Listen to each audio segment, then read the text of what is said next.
जब 2005 में खिलाड़ी साउथ अफ्रीका के टूर पे था तो चक्कर आने की वजह से और सांस अच्छे से ना ले पाने की वजह से उसे बाहर जाना पड़ा।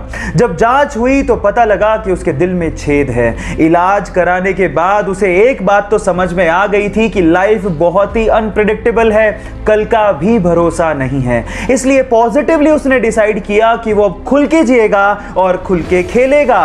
फिर क्या था, सन 2007 में हुए आईसीसी टी20 वर्ल्ड कप में 170 रन की साउथ अफ्रीका के खिलाफ पारी खेलकर टी20 वर्ल्ड कप में शतक लगाने वाला पहला खिलाड़ी बन गया और यह रिकॉर्ड 5 साल तक कायम रहा।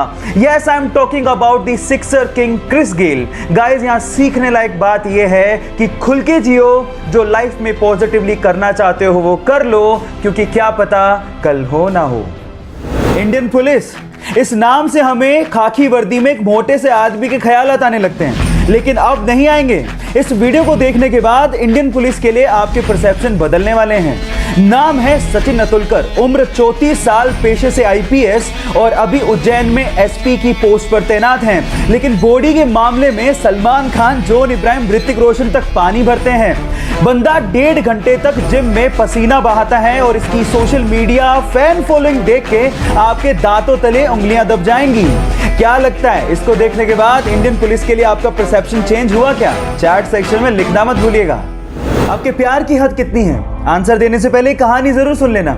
यह बात 1970 की, जब स्वीडन से आई एक टूरिस्ट से एक इंडियन आर्टिस्ट को पहली नजर में प्यार हो गया। उसके बाद वो एक दूसरे को डेट करने लगे और फिर शादी हो गई। लेकिन कुछ कारणों की वजह से उस लड़की को वापस अपने देश लौटना पड़ा। लेकिन उस लड़के ने कहा था कि हम लोग एक दिन फिर से मिलेंगे। इतने पैसे नहीं थे कि वो लड़का फ्लाइट ले सकता, इसलिए साल भर बाद उसने अपना सब कुछ बेच के 60 रुपए में एक साइकिल खरीदी और 500 रुपए लेके दीवाना निकल पड़ा दिल्ली से अपने प्यार से मिलने। और 4 महीने की मशक्कत के बाद, कोई टेक्नोलॉजी ना होने के बावजूद भी वो स्वीडन पहुंच गया। इतना शिद्दत वाला प्यार देखकर लड़की के माँ बाप ने लड़के और लड़की की फिर से स्वीडन में शादी करवा दी। है ना जुनूनी बात? आपके प्यार में कितना जुनून है, चैट सेक्शन में लिखने मत भूलिएगा। जब मात्र 300 स्पार्टन्स जेरेक्सिस की विशाल सेना के सामने लड़ने के लिए जा रहे थे तो रास्ते में आर्केडियंस मिल गए। आर्केडियंस ने कहा कि हम भी तुम्हारे साथ लड़ना चाहते हैं, पर मैं हैरान हूं कि सिर्फ 300 सैनिक लेके तुम इतनी विशाल सेना से कैसे लड़ोगे। तो स्पार्टन्स के मुखिया ने एक सवाल पूछा आर्केडियंस की सेना से एक एक करके। उसने पूछा कि तुम्हारा पेशा क्या है? तो आर्केडियंस की सेना में से लोगों ने जवाब देना शुरू किया कि मैं मूर्तिकार हूं, मैं शिल्पकार हूं, मैं लोहार हूं।